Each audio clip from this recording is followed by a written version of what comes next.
Hello everyone, आज मैं आप सभी के लिए लेकर आ गई हूँ जैन धर्म, जो कि आपके सभी एग्ज़ाम्स के लिए इम्पॉर्टेंट है। ये हम वन लाइनर फॉर्म में नहीं देखेंगे, बुक से देखेंगे, कंसेप्ट क्लियर करेंगे ताकि आपके एक भी प्रश्न आपसे नहीं छूटे। ठीक है, तो चलिए देखते हैं जैन धर्म। अगर आपको वीडियो पसंद आए पूरा, पहले तो वीडियो पूरा देखिएगा, तब आपको समझ में आएंगे कि हम क्या बता रहे हैं। और वीडियो पसंद आए तो लाइक, शेयर और सब्सक्राइब ज़रूर करिएगा। ठीक है, चलिए देखते हैं। जैन धर्म का संस्थापक ऋषभ देव को माना जाता है। ठीक है, ये पहले तीर्थंकर थे। जैन धर्म में तीर्थंकर कहा जाता था। ठीक है, तो ये 24 तीर्थंकर थे, उसमें पहले तीर्थंकर थे ऋषभ देव, उनको संस्थापक माना जाता है। पार्श्वनाथ जो जैन धर्म के 23वें तीर्थंकर थे। ठीक है, आपके कल्पसूत्र के अनुसार क्षत्रिय वंश के राजा, बनारस के राजा अश्वसेन के पुत्र थे पार्श्वनाथ। कौन थे ये? बनारस के राजा अश्वसेन थे, क्षत्रिय वंश के, उनके पुत्र थे ये पार्श्वनाथ। और ये किस में लिखा हुआ है? ये एक जैन ग्रंथ है कल्पसूत्र, उसमें लिखा हुआ है। ठीक है, उनका विवाह किससे हुआ था पार्श्वनाथ का? तो ये उनका विवाह हुआ था नरवर्मा की पुत्री भगवती से। नरवर्मा की पुत्री भगवती से हुआ था। 30 वर्ष की आयु में उन्होंने संन्यास लिया था। 83 दिन तक घोर तपस्या करके परम ज्ञान यानी कैवल्य, जो परम ज्ञान, उनको ज्ञान की प्राप्ति होती थी, उसको जैन धर्म में कैवल्य कहते थे। ठीक है, तो कैवल्य प्राप्त हुआ था। उनके पास 8 गण और 8 गंधर थे। गंधर क्या होते थे? जो तीर्थंकर होते थे, उनके जो शिष्य होते थे, जो उनको अपना गुरु मानते थे, उसको कहते थे गंधर। ठीक है, 16,000 श्रमण, 1,64,000 पुरुष तथा 3,27,000 स्त्रियाँ उनकी अनुयायी थीं। उनकी मृत्यु सम्मेट पर्वत के शिखर पर 100 वर्ष की आयु में महावीर की मृत्यु से 250 वर्ष पूर्व हुई थी। ठीक है, और ये देख लेते ये सम्मेट शिखर कहाँ है? तो ये आपका सम्मेट पर्वत जो है ये आपका कहाँ है? तो ये झारखंड में है। गिरदी जीरा जो वहाँ पे है, गिरदी जीरा, पार्श्वनाथ, वहाँ पे ये आपका सम्मेट शिखर है। ठीक है, और 24 में से 20 तीर्थंकरों के यहाँ की मोक्ष प्राप्ति हुई थी। ठीक है, चलिए आगे देखते हैं। महावीर का प्रारंभिक जीवन। महावीर स्वामी जैन धर्म के 24वें तीर्थंकर थे। इनका जन्म 540 ईसा पूर्व के लगभग वैशाली के निकट कुंदग्राम में हुआ था। इनके पिता सिद्धार्थ ज्ञात्रिक क्षत्रिय के संघ के प्रधान थे, जो वज्जी संघ का एक प्रमुख सदस्य था। उनकी माता त्रिशरा थी अथवा विदेहतम वैशाली के लिच्छवी कुल के प्रमुख चेतक की बहन थी। ठीक है, इनकी जो माता त्रिशरा कौन थी? चेतक की बहन थी। मातृपक्ष से ये जो मातृपक्ष यानी माँ के साइड से ये मगध के हर एक राजाओं बिंबिसार तथा अजातशत्रु के निकट संबंधित हैं। ठीक है, और बिंबिसार अजातशत्रु से संबंध, बिंबिसार से संबंध किसका था? ये गौतम बुद्ध का भी था। ठीक है, मित्रता संबंध था। ठीक है, चलिए इनका विवाह कौंडिन्य गोत्र की कन्या यशोदा के साथ हुआ था। यशोदा, देखिए यशोदा है, ये महावीर की वाइफ है। ठीक है, और जो इनकी गौतम बुद्ध की वाइफ का नाम है यशोधरा। ठीक है, ठीक है, अब देखते हैं। इनकी एक पुत्री थी जिसका नाम था अनोजिया या प्रियदर्शना। ठीक है, उनकी पुत्री का नाम क्या था? अनोजिया या प्रियदर्शना। अनोजिया का विवाह जमानी नामक क्षत्रिय से हुआ था। यह महावीर का प्रथम शिष्य था। महावीर का प्रथम शिष्य कौन था? तो ये जमाली, जो उनका दामाद था वो था।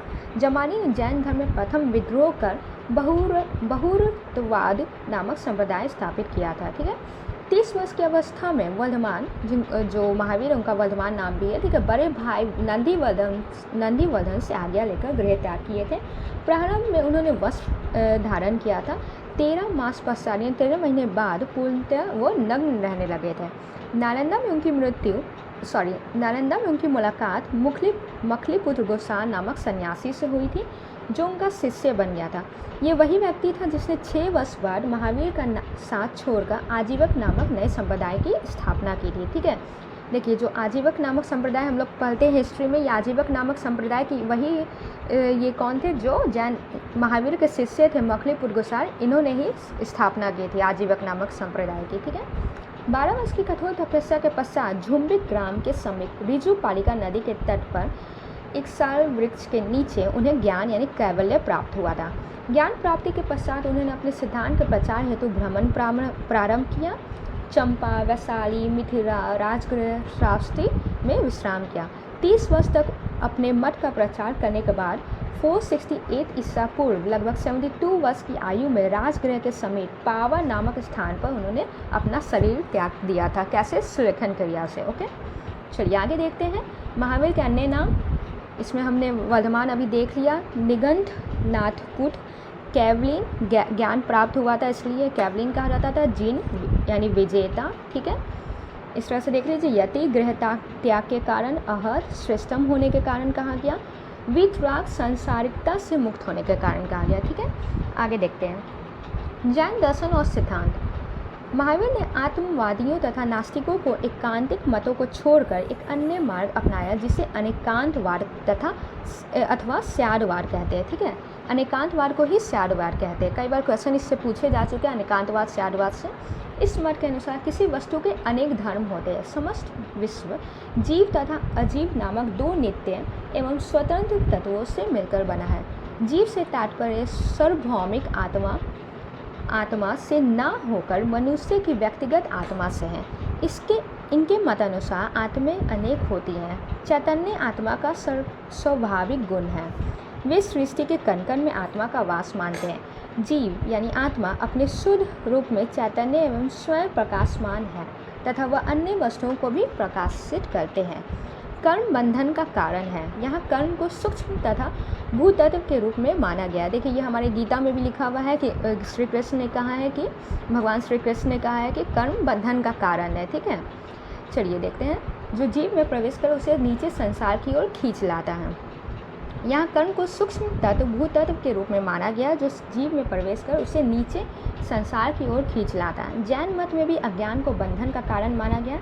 इसके कारण कर्म जीव की ओर आकर्षित होता है। कर्म का जीव के साथ जुड़ जाना बंधन है। प्रत्येक जीव अपने पूर्व संचित कर्मों के अनुसार ही शरीर धारण करता है, ठीक है। जो पहले उनका जो कर्म है उसी के अनुसार क्या बोल रहे हैं महावीर का मत है कि प्रत्येक जीव अपने पूर्व संचित कर्म जो पहले वो कर्म किए उसी के अनुसार नेक्स्ट टाइम वो अपना शरीर धारण करते हैं, ठीक है।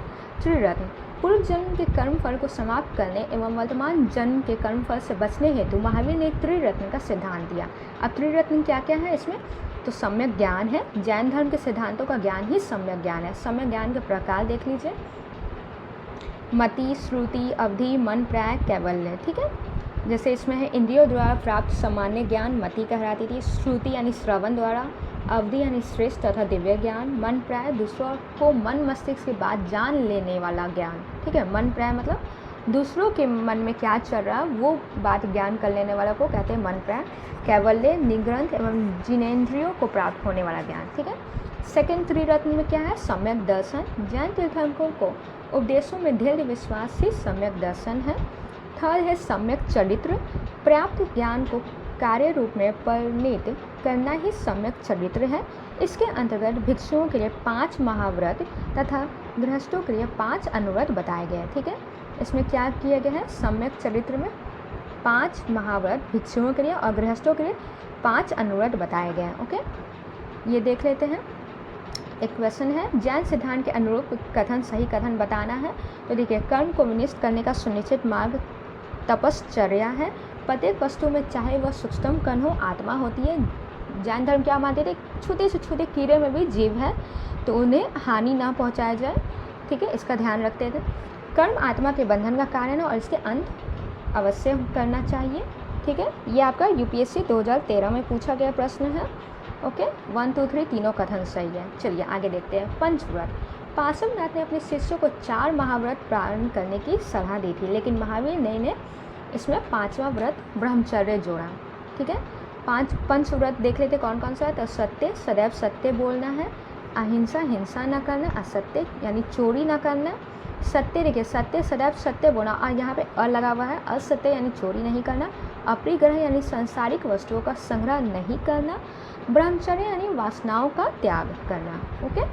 अनंत, ये लास्ट वाला जो है ब्रह्मचर्य, ये महावीर ने ऐड किया है। अनंत चतुष्टय। मोक्ष प्राप्ति हेतु महावीर ने अनंत चतुष्टय की संकल्पना की है। अनंत ज्ञान, अनंत दर्शन, अनंत व्यय तथा अनंत सुख, 4 प्रकार के अनंत चतुष्टय है बताया है, ठीक है। महावीर की मृत्यु के पश्चात एक गंधर्व जीवित था। कौन था, सुधर्मन, ठीक है। गंधर्व अभी मैंने बताया आपको, ये गंधर्व कौन था, जो तीर्थंकर के आपके शिष्य होते थे उन्हें गंधर्व कहते थे। तो लास्ट में एक महावीर की मृत्यु के पश्चात एक ही बचा था, वो था सुधर्मन। जैन धर्म के अंतिम कैवलिन कौन थे, जम्बू स्वामी। जैन धर्म के अंतिम कैवलिन थे जम्बू स्वामिनी। जैन धर्म के देवताओं का अस्तित्व को स्वीकारता था, परंतु उन्हें जिन से नीचे मानता। मतलब जैन धर्म क्या होता था, भगवान को तो मानता था लेकिन उन्हें जिन से नीचे मानता था, जिन से नीचे रखता था। ओके। जैन धर्म के अनुसार सृष्टि की रचना एवं पालन पोषण सार्वभौमिक विधान से हुआ है। जैन धर्म पुनर्जन्म एवं कर्मवाद में विश्वास करता था, यानी कर्म मतलब जैसा आप कर्म करिएगा वैसा आपको ये मिलेगा, तो पुनर्जन्म और कर्म में विश्वास करते थे। जैन धर्म में संलेखन से तात्पर्य है उपवास द्वारा शरीर का त्याग। जैन धर्म के अनुसार प्रत्येक वस्तु में आत्मा होती थी। ठीक है। जैन संगतियाँ, प्रथम जैन संगति आपका कब हुआ था, तो ये आपका हुआ था 322 से 322 से 298 ईसा पूर्व में। स्थल था आपका पाटलिपुत्र, अध्यक्ष थे स्थूलभद्र, शासक थे चंद्रगुप्त मौर्य के शासनकाल में हुआ था। ठीक है। कार्य, जैन धर्म के महत्वपूर्ण 12 अंगों का प्रणय किया गया। इसमें जैन धर्म की 2 शाखाओं में विभाजन हुआ, श्वेतांबर और दिगंबर। ठीक है। दूसरी जैन संगति जो थी आपकी समय 512 ईस्वी, स्थल वल्लभी गुजरात में आपका, अध्यक्ष देवधरी श्रमण। ठीक है। ये है दूसरी जैन संगति। अध्यक्षता किसकी अध्यक्षता में हुई है, तो देवधरी श्रमण। ठीक है। आपका कार्य इसमें क्या हुआ, तो जैन धर्म ग्रंथों को अंतिम रूप से संकलित किया गया और लिपिबद्ध किया गया। 84 आगमों की संख्या निश्चित की गई और 12 उपंगों का संकलन हुआ। ओके। आगे देखते हैं जैन तीर्थंकरों एवं उनके प्रतीक। इसमें सभी आपको याद नहीं रखना है, 2-4 है, ये देख लीजिए। फर्स्ट ऋषभनाथ का शान और वृषभ। सेकंड अजीतनाथ जिनका हाथी है प्रतीक। तीसरा संभवनाथ जिनका घोड़ा है। फिर इधर आप चलिए, इधर है आपका मल्लीनाथ, मिथिला नरेश की पुत्री, कलश इनका प्रतीक है। फिर आपका नेमीनाथ नीलकमल, अरिष्ट नेमी या इनको कृष्ण के संबंधी भी कहा जाता है, इनका शंख प्रतीक है। पाशवनाथ इनका सांप प्रतीक है और महावीर सिंह। ठीक है। चलिए, श्वेतांबर संप्रदाय एवं दिगंबर संप्रदाय में अंतर। तो श्वेतांबर संप्रदाय क्या था आपका, ये आपका जो श्वेत वस्त्र धारण करते थे उन्हें श्वेतांबर कहते थे। ठीक है। और दिगंबर आपका नग्न रहते थे। ओके। तो देख लेते हैं। संस्थापक थे इसके स्थूलभद्र और दिगंबर आपका ये थे संस्थापक भद्रबाहु। एक्चुअली क्या हुआ था, जब पहला जो जैन संगति हुआ था उस टाइम मगध पे अकाल पड़ा था। तो जब मगध पे अकाल पड़ा तो ये भद्रबाहु जो थे उनके नेतृत्व में कुछ लोग चले गए दक्षिण भारत, और दक्षिण भारत चले गए तो ये वहाँ नग्न रहने लगे।